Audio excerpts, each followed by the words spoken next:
My parents gave our thriving auto shop to my incompetent sister and fired me after 8 years, but when they begged me back, my answer ended everything. I'm 31 years old, and I've literally grown up with grease under my fingernails. My entire identity has been built around cars, engines, and the family business that was supposed to be my future. What happened next completely shattered that identity and forced me to rebuild myself from scratch. Fair warning, this is a marathon, not a sprint.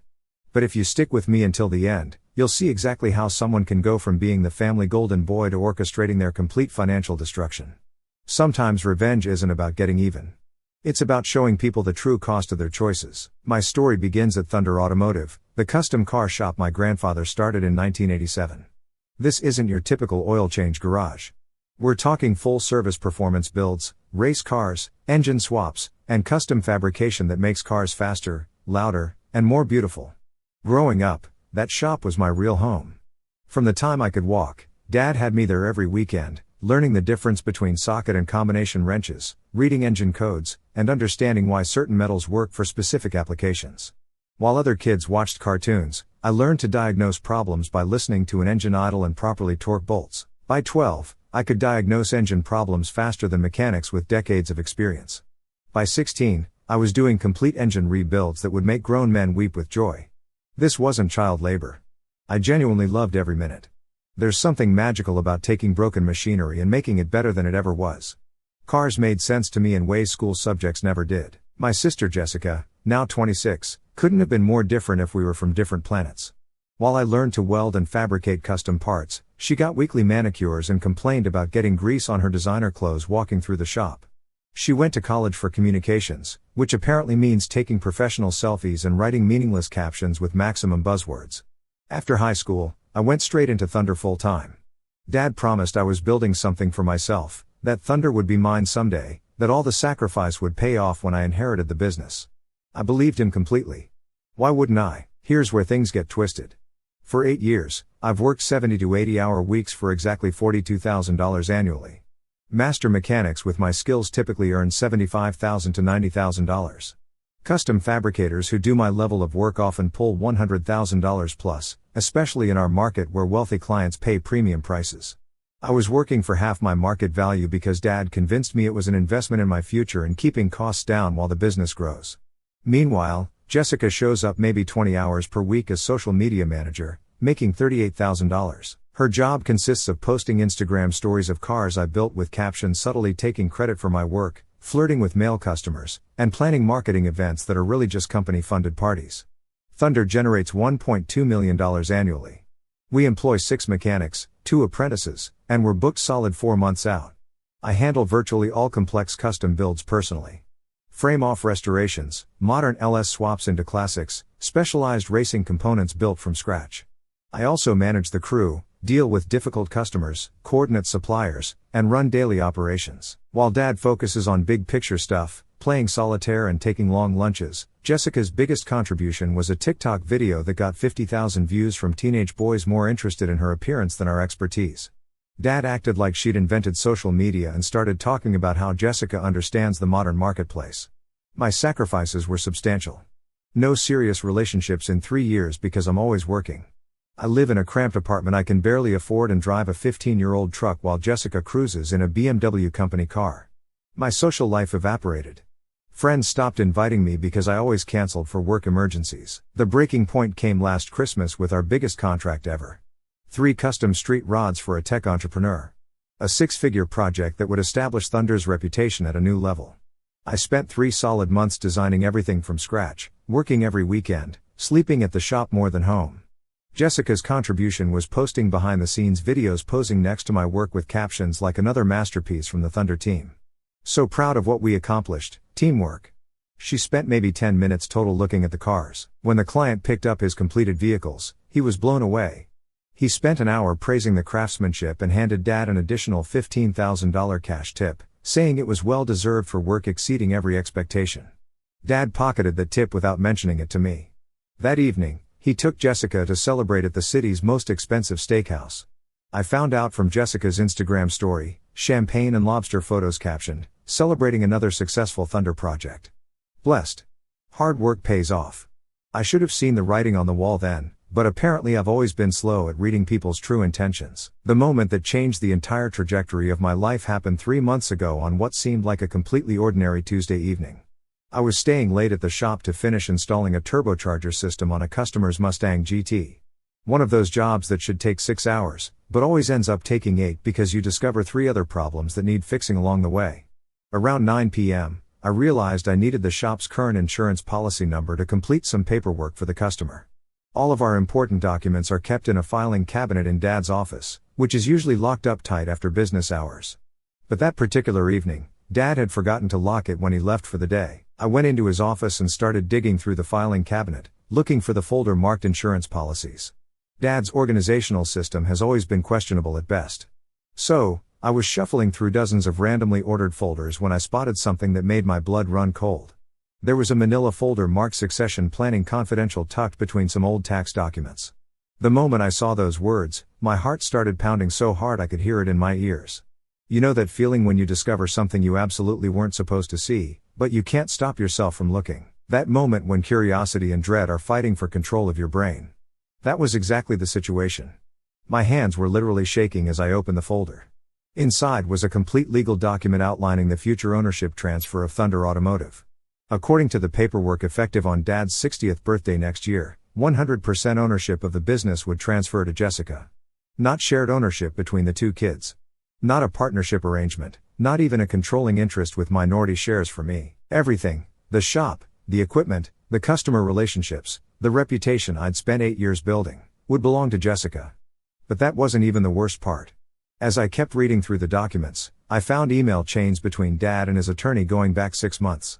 The discussions weren't just about transferring ownership. They were about what to do with me afterward. There were detailed conversations about ensuring Jessica's financial security and multiple references to how Tyler will land on his feet. He's got the skills to start his own place somewhere else. The most devastating section was titled Employee Transition Plan, which was essentially a roadmap for my termination. According to their timeline, I would be fired approximately 6 months after Jessica officially took ownership. The stated reasoning was that I would be too expensive to maintain on staff and that Jessica would need to establish her own management style without interference from previous leadership. They weren't just planning to cut me out of ownership. They were planning to remove me from the business entirely once Jessica was established as the owner. The business that I had literally built with my own hands. The reputation that existed primarily because of my work and expertise. The customer relationships that I had developed and maintained. All of it was going to be taken away from me and handed to someone who couldn't change her own oil. I sat in that office chair reading and rereading those documents until almost 3 a.m., trying to process the magnitude of the betrayal. 8 years of my adult life, every weekend I'd worked instead of having a social life. Every relationship I'd neglected because Thunder came first. Every dollar I'd sacrificed in below market wages because I thought I was building equity in my future. Every late night, every missed holiday, every time I'd put the business ahead of my own needs and wants, it was all for nothing. Worse than nothing, actually, because they had actively planned to discard me once I was no longer useful to their plans. The betrayal cut deeper than anything I'd ever experienced. Because it wasn't just about money or business ownership. They were stealing my identity. For my entire adult life, I had been Tyler from Thunder Automotive. Every major custom build that had established our reputation in the past 5 years was my design, my fabrication, my problem solving, my blood and sweat and expertise. The business existed at its current level of success primarily because of work that I had done, relationships that I had built, and a reputation that I had earned through consistent excellence. I took photos of every single document with my phone, making sure to capture all the email chains and legal paperwork. Then I carefully put everything back exactly where I'd found it and locked the filing cabinet. The drive home was surreal. I felt like I was moving through a dream or maybe a nightmare. Everything looked the same as it had that morning, but my entire reality had shifted completely. I didn't sleep for the next 2 days. Every time I closed my eyes, I saw those documents. Every time I tried to eat, I felt sick. Every time my phone rang with a work call, I wanted to throw the device across the room. The worst part was having to go into work and act normal, knowing what I knew, pretending everything was fine while making plans that would ultimately benefit the person who was planning to destroy my life. I spent an entire week in a fog of anger and disbelief, debating whether to confront them immediately or plan my response. Part of me hoped there was some reasonable explanation, but deep down I knew better. The email chains were too detailed, the timeline too specific. I decided to confront them at our monthly family dinner, The first Sunday of every month at my parents' house for Mom's pot roast and quality family bonding time. I had printed copies of the most damning documents folded in my jacket pocket, practically burning against my chest. Dinner conversation was painfully normal. Dad talked about some vintage Camaro he was considering at auction. Jessica showed off photos from her latest business trip to Miami, obviously a company-funded vacation, and Mom discussed their upcoming Caribbean cruise for Dad's birthday. Meanwhile, I sat there knowing they were planning to completely upend my life in 9 months. After Mom served her homemade apple pie, I pulled out the documents and spread them across the dining room table. "I found something interesting in your office the other night, Dad," I said, trying to keep my voice steady. The atmosphere changed instantly. Dad went white. Mom gasped and nearly dropped her coffee. And Jessica got this calculating expression, not surprised, but like she was figuring out how much I knew. "What were you doing in my office?" Dad asked defensively, avoiding the actual content. "I needed the insurance policy number, but I found this instead." I gestured to the succession planning documents. "Care to explain why I'm learning about your retirement and ownership transfer from confidential legal documents?" Deafening silence. Mom started crying quietly. Dad refused eye contact, and Jessica actually rolled her eyes like this was somehow inconvenient for her. "Look, Tyler," Dad finally said. "This is just business, nothing personal. Jessica needs financial security more than you do. You've got skills to start your own shop." "Skills I learned here," I replied. "Building a business you're handing to someone who doesn't know the difference between a carburetor and a catalytic converter." "I know more about this business than you think," Jessica snapped. "I understand customer relations, marketing, business development. You just work on the mechanical stuff." "Just the mechanical stuff," I laughed bitterly. 8 years of building your reputation, and I just work on the mechanical stuff. Customer relations. Like when you told Mrs. Henderson her Corvette would be done in 2 weeks when you knew it would take 6. I dealt with her calling daily for a month, screaming about broken promises. "That's not my fault. You guys work so slowly," Jessica shrugged. That broke something inside me. "I work slowly? I've personally designed and built 80% of every custom project this shop has completed in 5 years. You couldn't build a go-kart if your life depended on it." "Tyler," Mom yelled. "Don't talk to your sister like that." "My sister, who's inheriting everything I built while planning to fire me 6 months later." The dead silence told me everything. They all knew about the termination plan. "It's not personal," Dad said quietly. "Jessica needs to run things her way. Having you there might be confusing." "Confusing?" "My presence would be confusing to the new owner." I stood up, looking at each of them carefully, knowing this would be the last time we'd all be in the same room as a family. "You know what's actually confusing? How you can sit here pretending this is business strategy when you're literally stealing 8 years of my life's work." "We're not stealing anything," Jessica said coldly. "It's Dad's business. He can do whatever he wants with it." "You're absolutely right," I replied. "Which means I don't owe it anything anymore." I walked out and never returned for another family dinner. After that disastrous family dinner, I entered what I can only describe as strategic planning mode. I wasn't going to let my emotions drive my decisions, and I definitely wasn't going to rage quit and storm out empty-handed. If they wanted to play games with my future, I was going to make sure I won. For the next 4 weeks, I maintained a completely normal facade at work while systematically preparing for my departure. Every morning, I showed up on time, worked on customer projects with my usual level of dedication and expertise, and acted like nothing had changed. But every evening after the shop closed, I stayed late to document everything I'd contributed to the business over the years. I photographed every custom build I designed and fabricated, saving detailed images of the before, during, and after stages. I copied every customer testimonial that specifically mentioned my work or expertise. I documented every process improvement I'd implemented, every supplier relationship I'd developed, every innovation I'd brought to the shop's operations. I created a comprehensive portfolio that demonstrated exactly how much of Thunder's success was directly attributable to my skills and efforts. I also started reaching out to our network of suppliers and subcontractors. Relationships I'd built over years of working together on complex projects. These weren't just business contacts. Many of these guys had become genuine friends who respected my work and trusted my expertise. When I casually mentioned that I might be considering starting my own shop in the future, the response was overwhelmingly positive and supportive. "Tyler, if you go out on your own, you'll have my business immediately," said our engine builder. "You're the only person at Thunder who actually understands what we do here, and you always know exactly what you want when you place an order."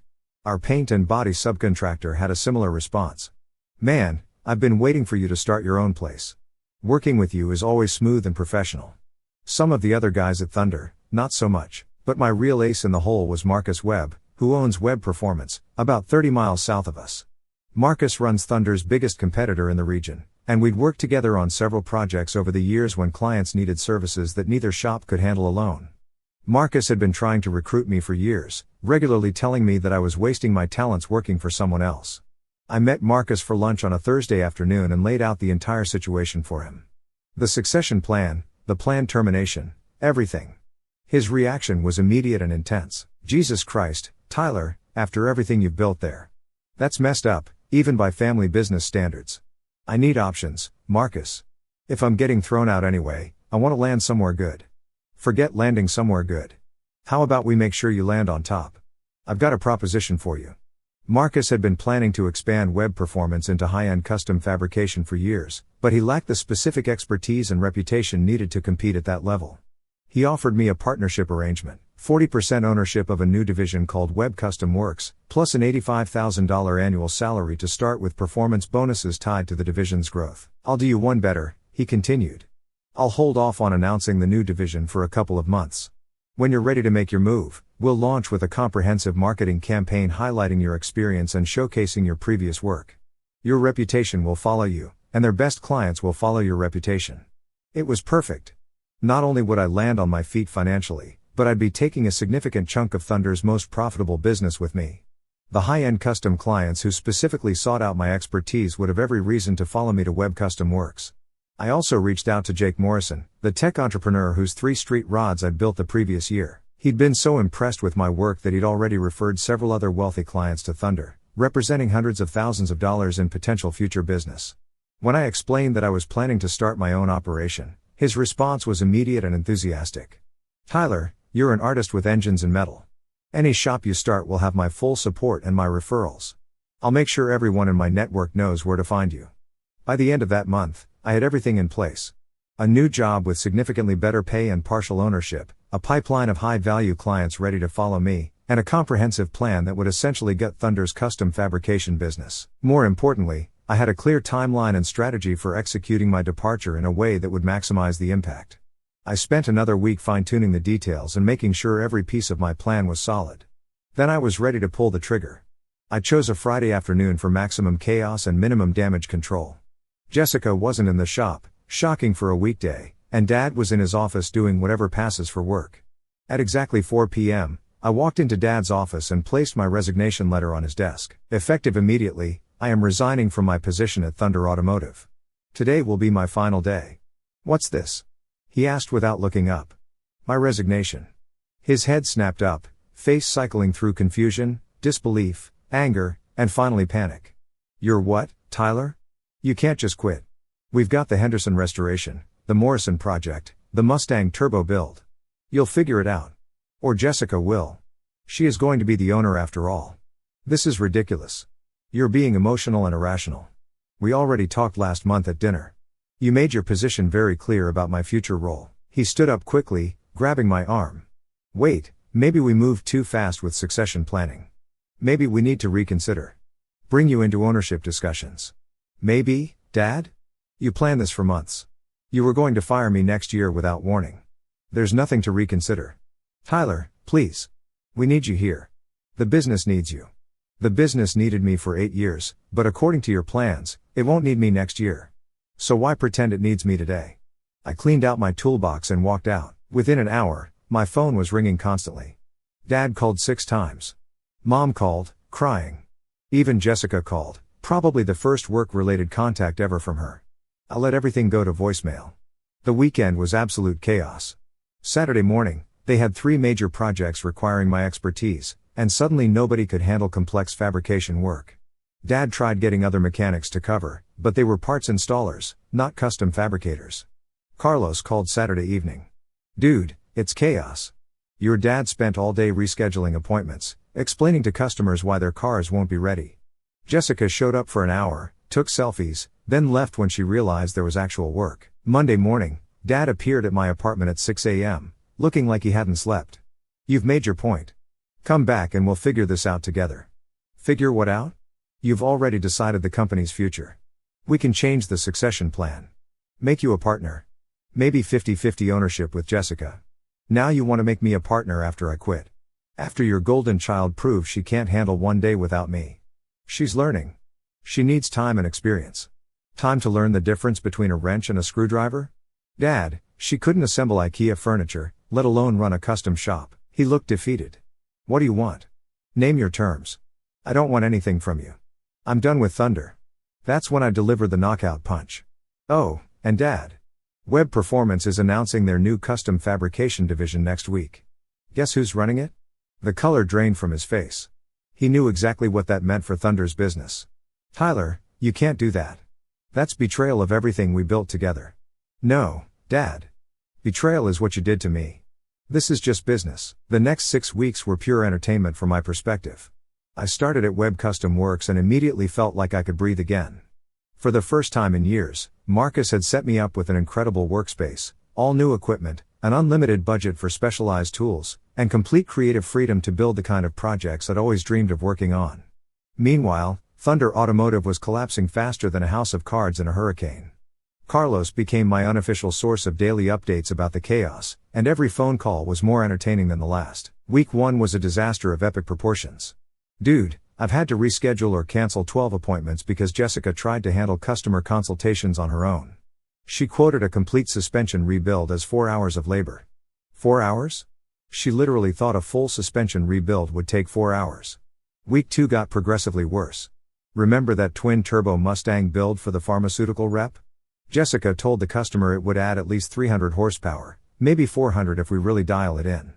Now he wants performance guarantees in writing, and she's completely panicking because she has no idea what a turbo setup can actually deliver on a stock engine. Week 3 brought the first major client loss. They lost the Morrison referral. You know, the guy who was going to have us build that custom Chevelle. Jessica showed up to the consultation wearing club clothes and spent the entire meeting taking selfies with his car and asking if she could post them on Instagram. He walked out halfway through and called Web Performance that afternoon. Week 4 was when the financial impact really started hitting home. Henderson came by screaming again. Jessica promised his Corvette would be done this week, but nobody's even started the bodywork yet. He's threatening to take the car somewhere else and demand a full refund for work that hasn't been completed. But the real fireworks started when Web Custom Works officially launched. Marcus and I had planned the announcement perfectly, timing it for maximum impact during the spring season when people start thinking about their summer car projects. We put out a comprehensive press release highlighting my 8 years of experience and showcasing detailed photos of my previous custom builds, carefully avoiding any copyrighted Thunder material while making it obvious who had actually done the work. The response was immediate and overwhelming. Within 48 hours of our announcement, 6 of Thunder's biggest clients called to schedule consultations with Web Custom Works. These weren't small jobs. We're talking about $75,000 plus custom builds that would have been Thunder's primary revenue source for the next 8 months. Dad called me that Thursday evening, and I could hear the desperation in his voice from the moment he started talking. Tyler, this isn't right. You're actively trying to destroy everything we've built. I'm not trying to destroy anything, Dad. I'm just giving customers what they want. Quality work from someone who actually knows what he's doing. These were our clients first. We've had relationships with some of these people for years. Had relationships, past tense, because when Mr. Patterson called Thunder last week asking about his Chevelle project, Jessica told him you guys were too busy for small projects right now, so he called us instead. Funny how customer service works. The silence on his end was deafening. Tyler, we're family. This isn't how family treats each other. You're absolutely right, Dad. Family doesn't secretly plan to fire each other. Family doesn't exclude each other from major life decisions. Family doesn't take credit for each other's work while planning to throw each other away when it's convenient. 2 weeks later, Jessica had her first major catastrophe. She'd convinced some young guy with more money than automotive knowledge to let her project manage a complete LS engine swap into his vintage Camaro. This should have been a straightforward job for someone with actual experience. But Jessica treated it like she was directing a movie instead of managing a complex mechanical project. She decided to live stream the entire build process on Instagram, providing running commentary about how easy engine swaps are and how she was totally in charge of every aspect of the project. The problem was that she kept giving the mechanics incorrect instructions, insisted they used the wrong parts because they looked cooler in the video, and generally turned what should have been a 3-day job into a 2-week nightmare of corrections and repairs. The final disaster came when she insisted they paint the engine bay bright pink because it would totally pop on social media and get us tons of viral attention. The customer completely lost his mind when he saw what they'd done to his classic car. threatened to sue for damages and demanded a full refund plus compensation for the decreased value of his vehicle. Dad had to eat $18,000 in labor and parts costs just to make the situation go away quietly. Carlos called me that evening, barely able to control his laughter. "Dude, she's officially banned from the shop floor now. Your dad literally told her she's not allowed to interact with customers or mechanics anymore. She's confined to social media posting only, and even that has to be approved before it goes live." But the hits just kept coming. 4 more major clients followed the Patterson-Chevelle to Web Custom Works. Thunder's revenue dropped by nearly 50% compared to the previous year, and they were losing customers weekly as word spread about their quality and reliability problems. The final nail in Thunder's coffin was coming, and Jessica was going to hammer it in herself. The ultimate destruction of Thunder Automotive came from the most unexpected source possible: Jessica's own desperate attempt to save the business she was about to inherit. As the company continued its death spiral over the following months, she became increasingly frantic about finding a solution that would restore their reputation and bring back the customers they'd lost. Dad was barely speaking to her at this point, spending most of his time locked in his office, making frantic phone calls to suppliers and former customers, trying to salvage whatever relationships he could. Mom was having what she called stress-induced health issues that required frequent doctor visits and prescription medication. The family was falling apart, and Jessica decided she was going to be the hero who saved everything. Her brilliant plan was to leverage what she saw as her greatest asset: her social media following. She'd managed to build up about 50,000 Instagram followers over the past few years, mostly young men who were more interested in her appearance than her automotive expertise. Jessica convinced herself that this made her a marketing genius who understood the modern marketplace better than anyone else in the family. She spent $25,000 of company money without consulting Dad or getting any kind of approval to hire a Los Angeles-based influencer marketing company that promised to revolutionize Thunder's brand presence and create viral content that would transform the business. These were exactly the kind of smooth-talking social media consultants who prey on desperate business owners who don't understand the difference between real marketing and expensive nonsense. The campaign they created was everything you'd expect from people who had never actually worked on a car in their lives. They rented exotic sports cars that Thunder had never worked on, hired Instagram models to pose in bikinis while holding tools they couldn't identify, and produced this incredibly cringe-worthy video where Jessica pretended to rebuild an engine while wearing designer clothes and full makeup. The video was supposed to go viral and bring in a flood of new customers who would be attracted to Thunder's lifestyle brand approach to automotive customization. Instead, it got absolutely destroyed by the actual car community. The comment section was a brutal massacre of criticism about everything wrong with modern car culture, with real enthusiasts calling Thunder a shop run by social media wannabes and questioning whether they could actually build anything more complex than the fake setup shown in the video. But the real disaster happened when the video caught the attention of an automotive blogger who decided to fact-check Thunder's claims about their previous work. This guy was thorough and persistent, digging deep into the company's history and cross-referencing Jessica's social media posts with actual project documentation. He published a detailed investigation titled "Thunder Automotive's Instagram Princess Takes Credit for Brothers' Work" that included side-by-side comparisons of Jessica's posts claiming credit for various builds versus documentation proving that I had actually done all the design and fabrication work. The article went viral within the automotive community, getting shared across every major car forum, Facebook group, and YouTube channel. The piece was picked up by several automotive trade publications, and even got mentioned on a few popular YouTube channels that focus on industry drama and controversies. Within a week, Thunder Automotive had gone from being a respected local shop to being a nationwide joke that represented everything wrong with social media culture invading authentic automotive craftsmanship. The reputational damage was catastrophic and immediate. Existing customers started canceling their projects and demanding refunds. Suppliers began requiring cash payments up front instead of extending the net 30 terms that Thunder had enjoyed for years. Even basic customers started taking their oil changes and routine maintenance to other shops because they didn't want to be associated with the fake Instagram shop. 3 weeks after the video was published, Thunder Automotive was essentially bankrupt. They couldn't make payroll, couldn't pay suppliers, and had no customers willing to trust them with significant projects. Dad was forced to lay off 4 of the 6 mechanics, keeping only Carlos and one other guy to handle the handful of basic repair jobs they still had coming in. That's when Dad called me, and for the first time in our entire relationship, he wasn't angry or demanding or trying to manipulate the situation. He was begging. "Tyler, please, I need your help. Please, we're going to lose everything." "I'm sorry to hear that, Dad, but I don't see how that's my problem anymore. You could come back. We could start over together. I'll give you full ownership of whatever's left." Jessica has agreed to step away completely. Step away to what? Another influencer marketing disaster? Dad, she just spent $25,000 to turn your business into a national laughingstock.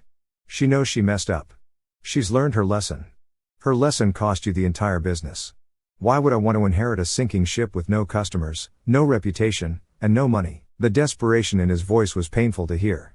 "Tyler, we're going to lose the shop. We're going to lose the house. Everything your grandfather built. Everything I've worked for my entire adult life. Your mother, this stress is killing her. She's been crying every day for 2 months. That's really unfortunate, Dad. But you made your choices when you decided Jessica was more valuable than the son who actually built your business. I was wrong. I was completely wrong about everything.